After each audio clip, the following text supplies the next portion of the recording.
मोहतरम नाजरीन, ये कहानी एक बूढ़ी माँ और बहादुर राजा की है। मोहतरम नाजरीन, दुखियारी बूढ़ी माँ अपनी बहू को साथ लिए राजा विक्रमादित्य के महल की तरफ चल पड़ती है। जब ये दोनों राजमहल के दरवाजे पर पहुँचे तो पहरेदार इन्हें रोक लेते हैं। तब बुढ़िया माई बोली, बेटा, हम बहुत दुखियारे हैं और बड़ी आस लगाकर महाराज के पास आए हैं। हमारा इनसे मिलना बहुत जरूरी है। इन्हें कुछ देर वहाँ रुकने के लिए कहकर इनमें से एक सिपाही राजमहल के अंदर महाराज विक्रमादित्य के पास जाता है और इन्हें बताता है। राजा विक्रमादित्य बोले, इन्हें फौरन सही सलामत यहाँ ले आओ। जब बुढ़िया और इसकी बहू दरबार में आए तो राजा विक्रमादित्य ने पूछा, कहो, आपको क्या तकलीफ है? तब बुढ़िया आंखों में आंसू लिए अपने साथ बीती सारी कहानी महाराज विक्रमादित्य को कह सुनाती है और कहती है, महाराज, अब आप ही हमारी आखिरी उम्मीद हो, हमारी मदद कीजिए। राजा विक्रमादित्य अपने राज्य में घटी इस दुर्घटना से बिल्कुल अनजान थे। बुढ़िया माँ के बारे में जब इन्हें पता लगता है तो वो थोड़े परेशान हो जाते हैं और कहते हैं, आप बिल्कुल भी परेशान मत होइएगा माएँ, आपके बेटे जहाँ कहीं भी होंगे मैं इन्हें खोज कर आप तक सही सलामत लाने की कोशिश करूँगा। राजा विक्रमादित्य का भरोसा मिलने पर बुढ़िया माँ और इसकी बहू को कुछ राहत मिलती है। राजा विक्रमादित्य बोले, माई, आप अपने घर लौट जाइए। भगवान ने चाहा तो जल्दी ही आपके दोनों बेटे आकर आपसे मिलेंगे। राजा विक्रमादित्य अगले दिन पूरी तैयारी करके अपने घोड़े पर सवार होकर निकल पड़ते हैं। राक्षस के पास पहुंच जाते हैं। सोचा कुछ देर सुस्ता लिया जाए। घोड़े से उतरकर जब राजा विक्रमादित्य कुटिया के अंदर जाते हैं तो इन्हें देखते ही महात्मा जी प्रसन्न हो जाते हैं और कहते हैं, आओ विक्रमादित्य, बहुत समय से तुम्हारा ही इंतजार था। साधु महाराज की बात सुन विक्रमादित्य चौंक जाते हैं। असमंजस में साधु बाबा के पास गए और इनके चरण छू कर इन्हें प्रणाम करते हुए बोले, अभी तो आपने कहा कि आपको मेरा ही इंतजार था, मैं इस बात को समझ नहीं पाया, मुझे और बताइए। तब साधु बाबा ने राजा विक्रमादित्य को शुरू से लेकर अब तक का सारा किस्सा कह सुनाया और बोले, बेटा विक्रमादित्य, मैं एक लंबे अरसे से तुम्हारा ही इंतजार कर रहा था, क्योंकि तुम ही हो जो इस दुष्ट के सभी सवालों के जवाब देने के साथ साथ इस लड़ाई में भी हराने की सलाहियत रखते हो। बेटा, इस राक्षस के कारण पता नहीं कितने ही घरों को ताला लग गया है और तुम्हारी वीरता इसके अहंकार को चूर चूर करेगी। तुम्हारे ही हाथों से इसका अंत लिखा है कि वीर सम्राट, अब तुम बिना देर किए इस दुष्ट के पास जाओ और अंत कर दो इस नीच दानों का। महात्मा जी की बात सुनकर राजा विक्रमादित्य की आंखों में नफरत की ज्वालामुखी भड़क उठती है। महात्मा जी से इजाजत लेकर इनके बताए रास्ते पर चलकर इस राक्षस की गुफा की तरफ तेजी से चल दिए। हवा से बातें करते हुए अपने घोड़े की बदौलत राजा विक्रमादित्य कुछ ही देर में राक्षस की गुफा के सामने जा पहुंचे। एक बुढ़िया माँ और अनगिनत लोगों की दुआएं लिए राजा विक्रमादित्य राक्षस की गुफा के बाहर पहुंच जाते हैं। अपने घोड़े से उतरकर जब राजा विक्रमादित्य राक्षस की गुफा के द्वार के पास गया तो वहां इसने लिखन और मेहंदबंद की पत्थर की मूर्तियां देखी। गुफा के द्वार पर खड़ी बंदो पत्थर की मूर्तियों को देखकर राजा काहर दबशात से नहीं बल्कि बदला लेने की ज्वाला से दहक उठा। राजा विक्रमादित्य ने गुफा के मुख पर खड़े होकर ऐसी गर्जना की कि पहाड़ की चट्टानें तक कांप उठी। उठ राक्षस, तेरे अत्याचारों का हिसाब करने आया हूँ। जब राजा विक्रमादित्य की गर्ज भारी ललकार के साथ राक्षस के कानों में पड़ी तो वो परेशान होकर आंखों में क्रोध लिए धाड़ता हुआ गुफा से बाहर आता है और कहता है, आज कौन मूर्ख मेरे हाथों से मरने आया है? आज कौन सा कीड़ा, कौन धरती का बोझ है जो राक्षस को ललकार रहा है? राक्षस को देख क्रोधित राजा भी क्रोध से बोला तो राक्षस, जो देवताओं के वरदान की आड़ में छुप कर लोगों को पत्थर का बनाने के लिए जलकपट से अपने ऊपर हमला करने के लिए इन्हें उकसाता है। राक्षस, क्या मिला तुझे ऐसा करके? तेरे पाप का घड़ा भर चुका है, तेरा अंत अब ज्यादा दूर नहीं। राजा विक्रमादित्य हौसले भरी बातें सुन राक्षस थोड़ा सा घबराया। राजा विक्रमादित्य बोले, बोल पापी राक्षस, कौन से हैं तेरे वो 7 सवाल? मैं जवाब देने के लिए तैयार हूँ। राजा विक्रमादित्य की बात सुनते राक्षस बोला, वो तो अब तू मेरे सवालों का जवाब देगा कीड़े। अगर तुझ में हिम्मत है तो मुझसे मुकाबला कर। तेरे जैसे कीड़े को तो मैं चुटकियों में मसल कर रख दूंगा। बड़ा आया मेरे सवालों का जवाब देने। राक्षस ऐसी ऐसी बातें करके राजा विक्रमादित्य को भी उकसाना चाहता था ताकि वो भी अपना आपा खोकर इस पर हमला करे और पत्थर के बन जाएं। पर राजा विक्रमादित्य वो तो राजा विक्रमादित्य थे। बात सुन राजा विक्रमादित्य बोले, सुन अहंकारी राक्षस, मैं तेरे उकसावे में आकर तुझ पर हमला करने वालों में से नहीं हूँ। मेरा वक्त जाया मत कर और जल्दी से अपने वो सवाल पूछना शुरू कर। ये माया मुझे भी बहुत आती है। इतना कह राजा विक्रमादित्य अपने 4 वीरों को बुलाकर इन्हें बड़े आकार में आने के लिए कहते हैं और आदेश देते हैं। पलक झपकते ही इनके चारों वीर प्रकट हो गए और देखते ही देखते अपने विशालगार में आ गए। ये देख राक्षस जिंदगी में पहली बार ऐसे डर गया एहसास हुआ। अगले ही पल राजा विक्रमादित्य अपने चारों वीरों को गायब कर देते हैं और कहते हैं, अगर मेरी ताकत और माया का छोटा सा नमूना देख लिया हो तो अब बिना वक्त बर्बाद किए अपने सवाल पूछना शुरू कर। राक्षस ये सब देख राक्षस सोच विचार करता है कि अब तो कोई चारा नहीं, ये मेरे बहकावे में आने वाला नहीं है। वो अपनी गुत्थी सुनाना शुरू करता है। तो सुनो राजा, बदन और रतन 2 जिगरी दोस्त थे। एक बार व्यापार के सिलसिले में दोनों प्रदेश गए हुए थे। अच्छा खासा लाभ लूट कर इसके शौहर को मार डाला और इनको बहुत ही सुंदर स्त्री दिखाई दी, जिसको देखते ही दोनों इस पर मर मिटे। इससे पूछा, तुम कौन हो सुंदरी और यहाँ जंगल बियाबान में अकेली क्या कर रही हो? तब स्त्री ने बताया कि वो अपने घर से अपने पति के साथ अपनी ससुराल लौट रही थी। तब रास्ते में कुछ डाकुओं ने इन्हें लूटकर इसके पति की हत्या कर दी और सारा धन लेकर फरार हो गए। बस तभी से वो इस जंगल में भटक रही है। तब मदन बोला, देवी तुम चिंता मत करो, हम तुम्हें सही सलामत तुम्हारे घर छोड़ देंगे। मदन की बात सुन स्त्री मना करती हुई बोली, नहीं, मैं अब ना तो अपने घर जाऊंगी और ना ही अपने ससुराल, क्योंकि सब मुझे ही भागन समझेंगे। इससे अच्छा तो मैं यहीं अपनी जान दे दूं। स्त्री की बात सुन मदन और रतन इसे आपसी सहमति से अपने साथ लेकर चल पड़ते हैं। रास्ते में इन दोनों ने विचार किया कि अब स्त्री का क्या किया जाए। क्या फिर से इसका विवाह कर दें या फिर हम दोनों में से ही कोई एक इसके साथ विवाह कर ले।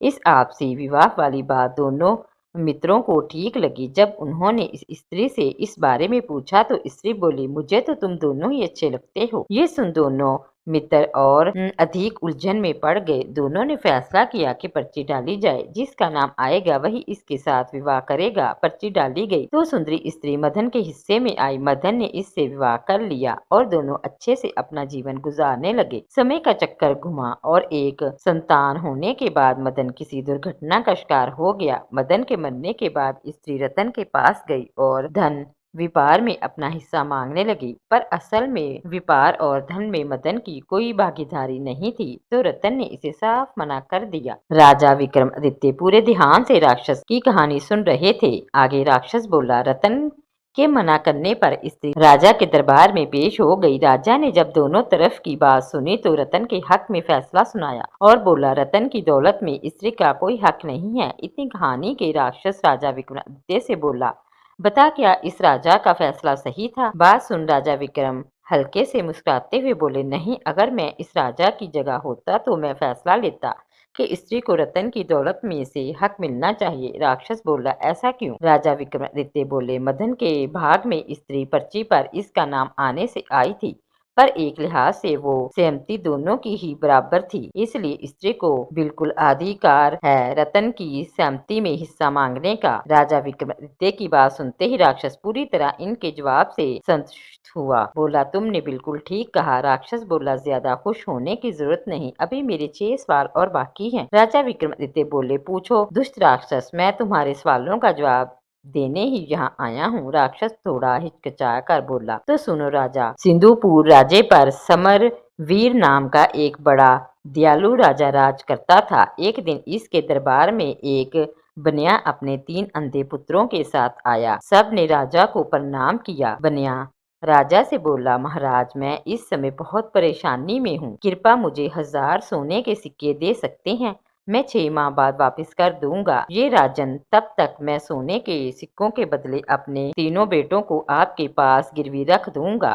बनिए की बात सुन राजा बोला, आपके तीनों पुत्र तो अंधे हैं, भला मेरे किस काम के। बनिया बोला, ऐसा ना कहें राजन, मेरे तीनों बेटे बहुत अक्लमंद हैं। पहला लड़का घोड़ों की पहचान में आला है, दूसरा लड़का हीरों की परख में माहिर है और तीसरा लड़का तलवारों की परख करने में माहिर है। बनिए की ये बात सुन राजा को बहुत आश्चर्य हुआ। बोला, पर ये कैसे मुमकिन है। बनिया बोला, महाराज मेरे बेटे प्रश्न और गुंद के आधार पर कार्य करते हैं। अगर इनकी एक भी बात गलत निकले तो आप इनकी गर्दनें उड़ा देना और मेरे आने पर मुझे भी दंड देना। बनिए की बात सुन राजा समरवीर सहमत हो जाता है। इसने बनिए की मांग के अनुसार इसको 1000 सोने के सिक्के दे दिए। राजा ने इन तीनों लड़कों के रहने का बंदोबस्त कर दिया। समय बीतने लगा। एक दिन एक घोड़ों का व्यापारी राजा के पास आया। इसने एक बड़ा सुंदर घोड़ा राजा को दिखाया। घोड़े की सुंदरता और इसके कद काठी देखकर राजा का मन ललचा गया। वो इसे खरीदने को तैयार हो गए। घोड़े का व्यापारी बोला, महाराज एकदम काबुली घोड़ा है, बड़ी मेहनत से आपके पास लाया हूँ, इसलिए इसके दाम थोड़े ऊंचे हैं। राजा ऊंचे दामों पर भी इसे खरीदने के लिए तैयार हो गया। पर फिर अचानक राजा को बनिए की अंधे लड़के का स्मरण आया। बनिया कह रहा था, इसके लड़के को घोड़ों की पहचान है, क्यों ना इसे भी परख लिया जाए। राजा ने तुरंत हुक्म दिया, जाओ बनिए के बड़े पुत्र को बुला कर लाओ। तुरंत इसको पेश किया गया। राजा बोला, इस घोड़े को देख कर बताओ ये कैसा है जो आ गया। महाराज बनिए का पुत्र टटोल कर घोड़े के पास गया और टटोलते हुए घोड़े को परखने लगा। एक अंधे को घोड़ा परखते देखकर सौदागर के साथ साथ वहां मौजूद हर कोई मंद मंद मुस्कुरा रहा था। भला अंधा घोड़े की क्या परख कर सकता है। लड़का घोड़े को सूंघने लगा तो सौदागर बोला, बस करो भाई, कहीं घोड़ा भी सूंघ कर परखा जाता है भला। पर बनिए का लड़का अपने काम में लगा रहा। वो घोड़े पर हाथ फेर फेर कर इसको जगह जगह पर सूंघता रहा। पर कुछ देर बाद अलग हट कर खड़ा हो गया। तो कैसा है ये घोड़ा। राजा ने जब पूछा तो वो बोला, राजन ये घोड़ा भूल कर भी ना खरीदे। राजा अशर से बोला, क्यों, क्या खराबी है इसमें। राजा की बात का जवाब देते हुए लड़का बोला, महाराज हाथ कंगन को आरसी क्या, किसी को भी घोड़े के ऊपर बैठा कर परख लें। राजा ने तुरंत यकसीन को आदेश दिया। आदेश पाते ही यकसीन घोड़े पर बैठा और इसे चलाने लगा। कुछ दूर तक तो घोड़ा ठीक से चला, फिर घोड़े ने यकसीन को बुरी तरह पटक दिया। ये देख सौदागर हैरान रह गया और बोला, राजा ये घोड़ा मेरे साथ ऐसा तो कभी नहीं करता। राजा कुछ कहता इससे पहले ही अंधा बोल पड़ा, तुम्हारे साथ क्या हर ग्वाले के साथ ये ऐसा नहीं करेगा। तुम ग्वाले हो, गाय भैंस का रोजगार छोड़कर घोड़ों का व्यापार कर रहे हो। हैरान होता हुआ व्यापारी बोला, मैं ग्वाला हूँ, ये बात तुमको कैसे पता चली। अंधा बोला, ये घोड़ा तुम्हारे ही घर जन्मा है, इसके माँ बाप भी तुम्हारे पास ही थे। तुमने इस घोड़े को भैंस का दूध पिलाया है। इसकी महक लेते ही मैं समझ गया था, इसलिए मैंने महाराज को ये घोड़ा खरीदने से मना किया। बनिए का अंधा लड़का एकदम सच कह रहा था। सौदागर ने हाथ जोड़कर राजा से क्षमा मांगी और चुपचाप अपने घोड़े को लेकर वहां से चला गया। सारा माजरा देख राजा इस बनिए के लड़के से बहुत प्रसन्न हुआ। इसने आदेश दिया, इसकी खुराक दुगनी कर दी जाए और इसके रहने सहने का प्रबंध और अच्छे से कर दिया जाए। अब बनिए के तीनों लड़के बड़े ठाठ से राजा के यहाँ रहने लगे। एक दिन एक जोहरी राज दरबार में आया। इसने इनको प्रकार के हीरे जवाहरात राजा को दिखाने शुरू कर दिए। जोहरी के दिखाए कुछ हीरे राजा को बहुत पसंद आए। राजा ने तुरंत अपने सैनिकों को आदेश दिया कि बनिए के दूसरे लड़के को बुला कर लाओ। बनिए का दूसरा अंधा लड़का आया।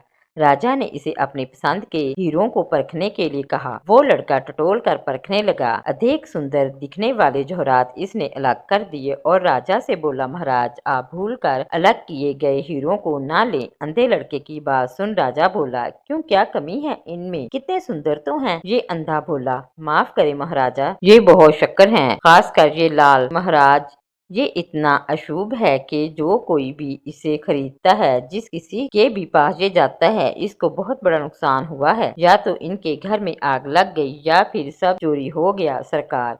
और ये बात जोहरी भी अच्छे से जानता है। इतना सुनते ही वो तुरंत वहाँ से उठकर भागने लगा तो मौजूद राजा के सिपाहियों ने इसे तुरंत पकड़ लिया, जो हाथ जोड़कर बोला, मुझे क्षमा कर दे महाराज, मुझसे बहुत बड़ी गलती हो गई, जो मैं आपके पड़ोसी राज के कहने पर इन अशुभ बर्तनों को लेकर आपके पास चला आया। राजा के गुस्से का कोई ठिकाना नहीं था। इसने तुरंत इस जोहरी को कैद खाने में गिरवा दिया और बनिए के मध्यम वाले लड़के से खूब खुश हुआ, इसकी खूब तारीफ की और आदेश दिया कि इसकी भी खुराक दुगनी कर दी जाए।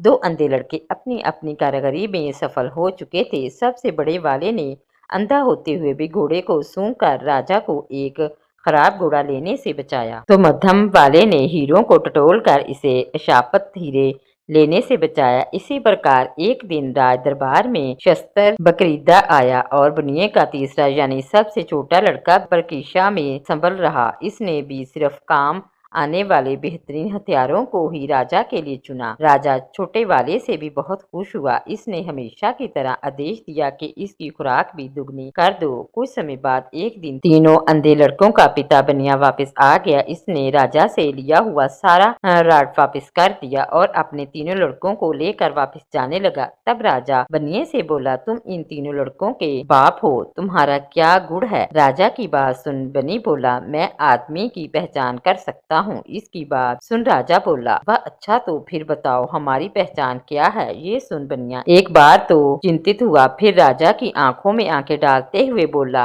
आप नान भाई की औलाद हैं। आगे बनिया बोला, जब भी मेरे लड़कों ने अपनी अदबी दबी पहचान दिखाते हुए कोई कार्य किया तो आपने इन्हें कोई पुरस्कार न देकर हर बार इनकी खुराक यानी खाना ही बढ़ाया है। इतना सुनते ही राजा के पूरे तन बदन में आग लग गई। क्रोध में राजा ने हुक्म देकर न सिर्फ बनिए को बल्कि इसके तीनों पुत्रों को भी मौत के घाट उतरवा दिया। इतनी कहानी कहते ही राक्षस राजा विक्रमादित्य से बोला, बताओ बनिए को इसके लड़कों समेत मारने वाला राजा पाप का भागी बना या नहीं? राजा विक्रमादित्य बोले, खून का असर भला कभी बनिए को समझदारी से काम लेना था। अपने तीनों बेटों समेत मौत की गोद में समा गया। इसमें पाप का भागी राजा नहीं बल्कि वो बनिया ही था। राजा विक्रमादित्य की बात सुनकर राक्षस बोला, तुमने बिल्कुल ठीक कहा। राक्षस इतना कहता है, चुप हो जाता है। इसे अनुभव होता है जैसे इसके हर सवाल के जवाब के साथ इसकी शक्ति कम होती जा रही है। इसने देवताओं को प्रसन्न कर जो वरदान लिया था, इस कारण वो गद्दियों के दिए गए सही जवाबों को झुटला भी नहीं सकता था। इसके चेहरे पर डर और गहरी सोच देख राजा विक्रमादित्य बोले, क्या हुआ राक्षस? अब के सोच में पड़ गया ना? अगर तू पाप करने से पहले सोच लेता तो आज इस दिन की नौबत ही नहीं आती। अपना अगला सवाल पूछ पाप दानो। राजा विक्रमादित्य की बात सुन राक्षस बोला, भूलो मत विक्रमादित्य, अभी मेरे 5 सवाल और बाकी हैं। तुमने अगर एक भी सवाल का सही जवाब नहीं दिया तो तुम तुरंत पत्थर के बन जाओगे। इतना अपनी अगली कहानी कहना आरंभ करता है। तो सुनो राजा, एक इच्छाधारी नाग नागन जंगल में मनुष्य रूप में प्रेम लाभ कर रहे थे। दोनों अपने काम क्रीड़ा में मशगूल थे। तभी एक मलक का पीछा करते हुए एक राजा इधर आ निकला। जैसे ही इसने शिकार करने के लिए मलक का निशाना साधा, इस पर तीर छोड़ा तो रख भाग निकला और राजा के द्वारा छोड़ा हुआ वो तीर सीधा मनुष्य रूप भी इस नाग की छाती में जा लगा। जैसे ही वो तीर नाग को लगा, सहम कर नाग नागन ने तीर की दिशा में देखा तो घोड़े पर बैठा हुआ राजा इन्हें दिखाई दिया, जिसके हाथ में तीर कमान था। सारा माजरा समझते इन्हें देर ना लगी। इधर राजा भी अपने घोड़े पर बैठा ये सब देख रहा था। मोहतरम नाजरीन, ये थी हमारी आज की वीडियो। अगर वीडियो अच्छी लगी हो तो लाइक एंड शेयर कीजिए और मजीद ऐसी वीडियो के लिए मेरा चैनल सब्सक्राइब करें और बेल आइकन को प्रेस करके ऑल का नोटिफिकेशन ऑन कर लें। शुक्रिया।